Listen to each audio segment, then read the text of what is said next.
Welcome back to official Akhtar Rahman sir YouTube channel. एका नवीन व्हिडिओमध्ये आपले पुन्हा एकदा स्वागत आहे। मित्रांनो, महाराष्ट्र शिक्षक पात्रता परीक्षा महाटेट 2026 साठी आपण आजच्या या व्हिडिओच्या माध्यमातून परिसर अभ्यास EVS विषयाचे काही इम्पॉर्टंट आणि सिलेक्टेड प्रश्न पाहणार आहोत। मित्रांनो, EVS पेपर 1 मध्ये मोस्ट इम्पॉर्टंट सब्जेक्ट आहे मित्रांनो आणि स्कोरिंग सब्जेक्ट आहे। कारण जशा प्रकारचे प्रश्न 2013 ते 2025 च्या परीक्षेमध्ये EVS म्हणजे परिसर अभ्यास विषयासंदर्भात विचारले गेलेले आहे। टोटली अनालिसिस करून आपण आजच्या या व्हिडिओच्या माध्यमातून काही इम्पॉर्टंट आणि सिलेक्टेड प्रश्न आजच्या या दुसऱ्या व्हिडिओमध्ये पाहणार आहोत। मित्रांनो, तर चला व्हिडिओ सुरू करूया। व्हिडिओ सुरू करण्या अगोदर आपण जर आमच्या चॅनलवर नवीन असाल तर चॅनलला सबस्क्राइब करा। साइटचा जे बेल नोटिफिकेशन आहे त्याला देखील ऑन करा, जेणेकरून आपल्याला अशाच प्रकारचे व्हिडिओ वेळेवर पाहायला मिळेल।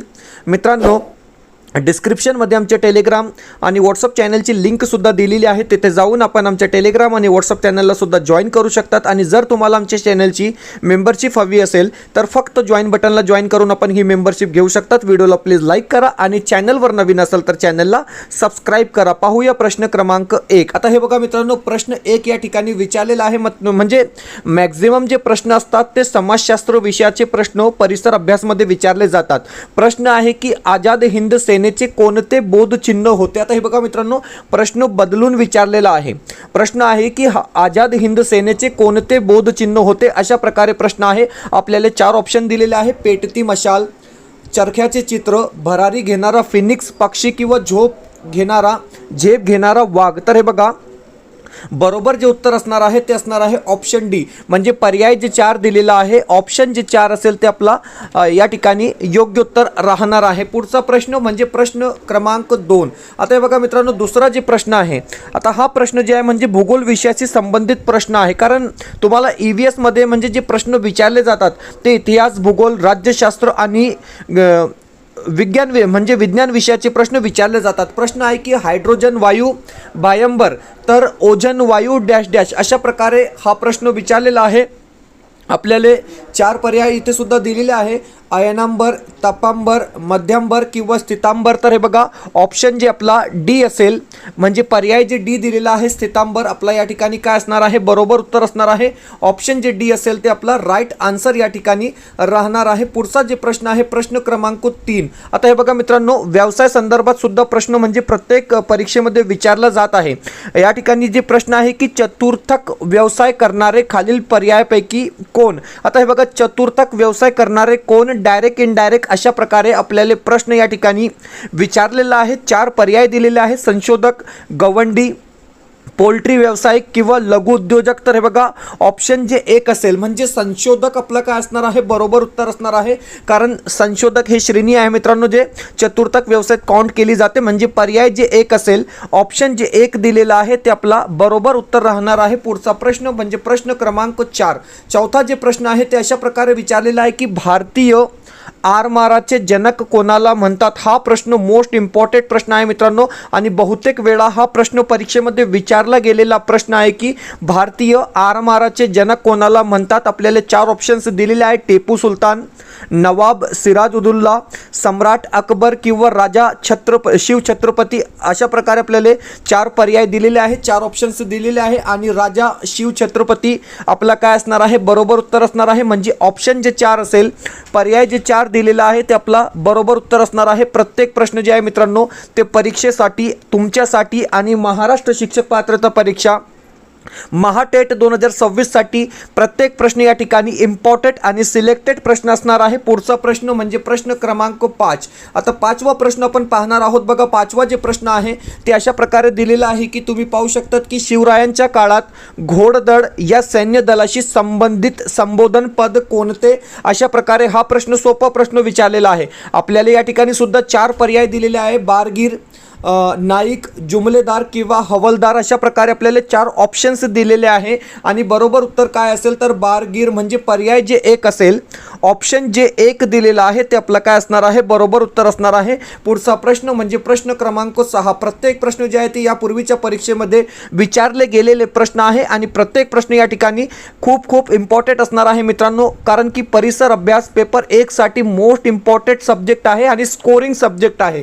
प्रश्न काय आहे, प्रश्न दिलेला आहे की बीजगणिताला दिलेले अलजेब्रा असला पाहिजे होता, अलजेब्रा ओके, अल्जेब्रा हे नाव मूळचे कोणत्या भाषेतील आहे, अशा प्रकारे आपल्याला प्रश्न आहे.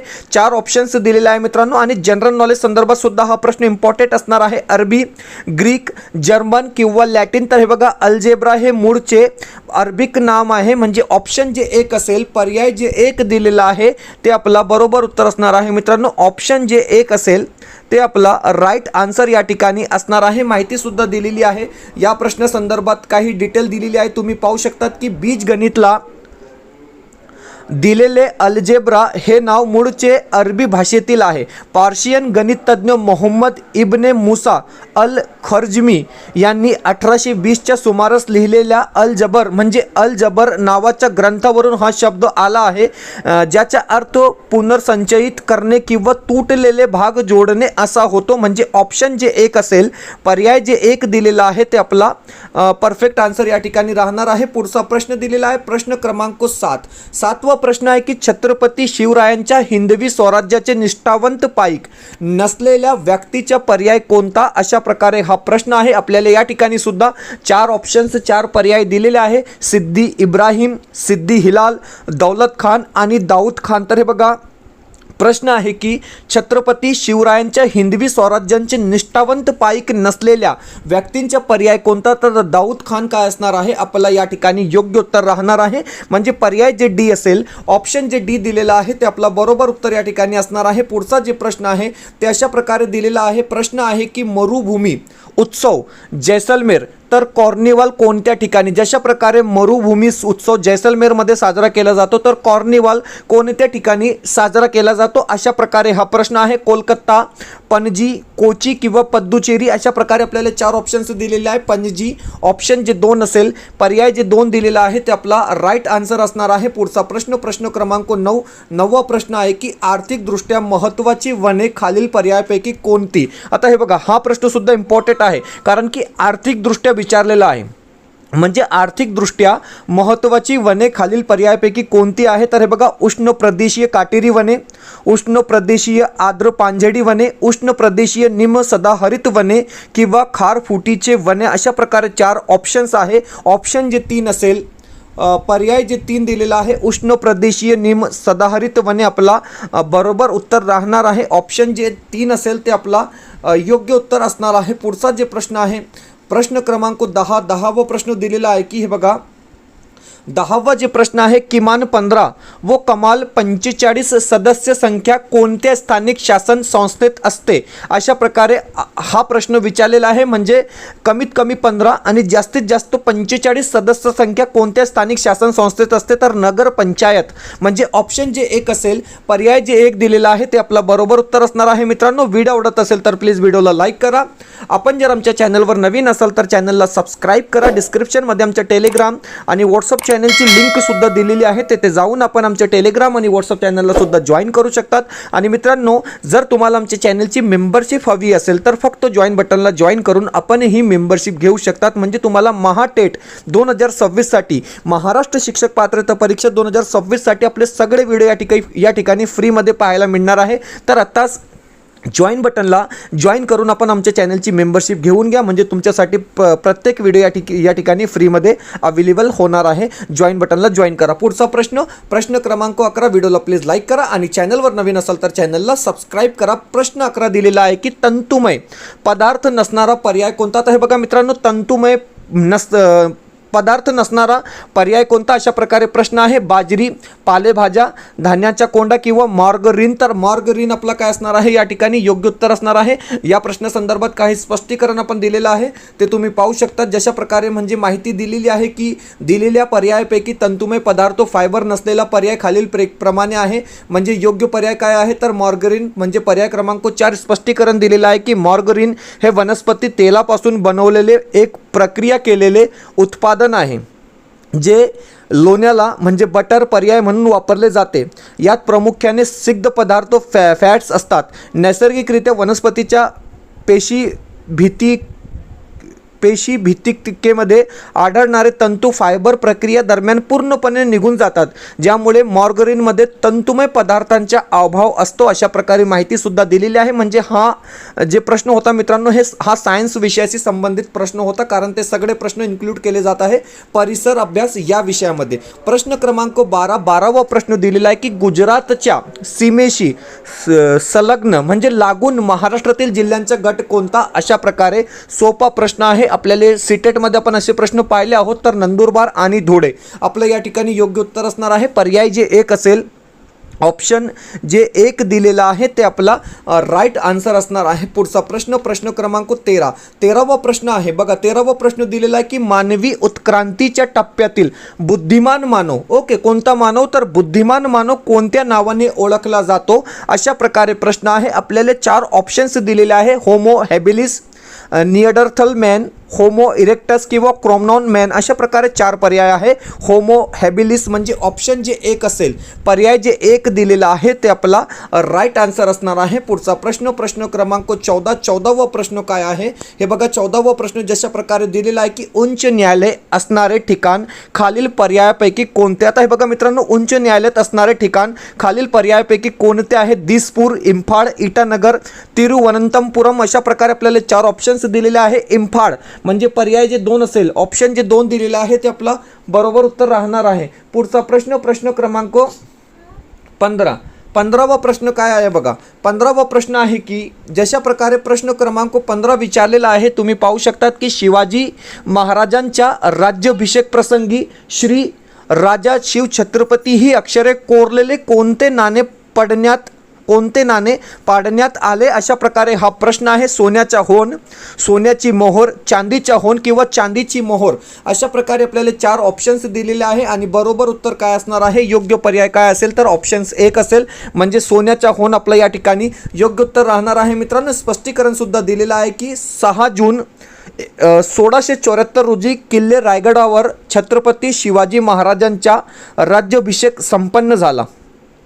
या ऐतिहासिक प्रसंगी महाराजांनी स्वराज्याचे स्वातंत्र्य चलन म्हणून सोन्याचे होन आणि तांब्याची शिवराई ही नाणी पाडली. म्हणजे ऑप्शन जे एक असेल, पर्याय जे एक दिलेला आहे ते आपलं बरोबर उत्तर असणार आहे. मित्रांनो, पुढचा प्रश्न, त्या अगोदर तुमच्यासाठी एक विशेष ऑफर आपण या ठिकाणी घेऊन आणलेला आहोत. मित्रांनो, महाटेट 2026 अपडेट नोट्स मराठी, हिंदी आणि बालमानसशास्त्र हे 3 विषयाचे कॉम्बो पॅक आपण तयार केलेला आहे. मित्रांनो, पेपर 1 आणि पेपर 2 PDF नोट्स आपल्याला या ठिकाणी मिळणार आहे फक्त 399 मध्ये. म्हणजे तुम्ही झेरॉक्स करून अभ्यास करू शकतात. मित्रांनो, हिंदीचे जे पेजेस आहे ते 90 पेजेस आहे.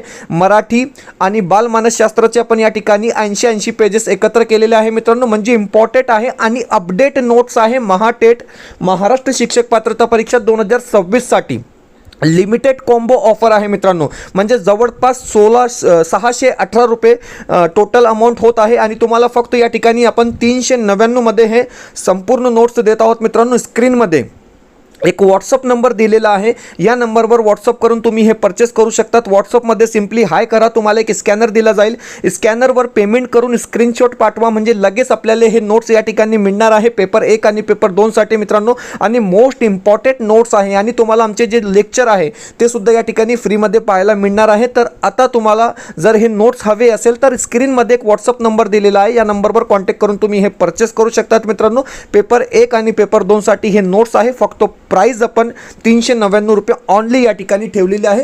व्हिडिओला प्लीज लाईक करा आणि चॅनलवर नवीन असाल तर चॅनलला सबस्क्राईब करा. पुढचा जे प्रश्न आहे की गुरु ग्रंथ साहिब या शिखांच्या पवित्र ग्रंथात खालील पर्यायापैकी कोणाच्या रचनांचा समावेश आहे. अशा प्रकारे आपल्याला प्रश्न विचारलेला आहे. मित्रांनो, आणि 4 ऑप्शन्स सुद्धा दिलेले आहेत. आता हे बघा, आन्सर कीमध्ये चैतन्य प्रभू दिलेला आहे, चैतन्य महाप्रभू दिलेला आहे. मित्रांनो, परंतु या प्रश्न संदर्भात म्हणजे थोडीशी संदिग्धता आहे, कारण की आपण जर सर्च केला तर चैतन्य महाप्रभू यांचा उल्लेख त्या ठिकाणी दिसत नाही. तर म्हणजे हॅशटॅग करून आपण हा प्रश्न सोडून देऊ. पुढचा प्रश्न, प्रश्न क्रमांक 17वा प्रश्न आहे.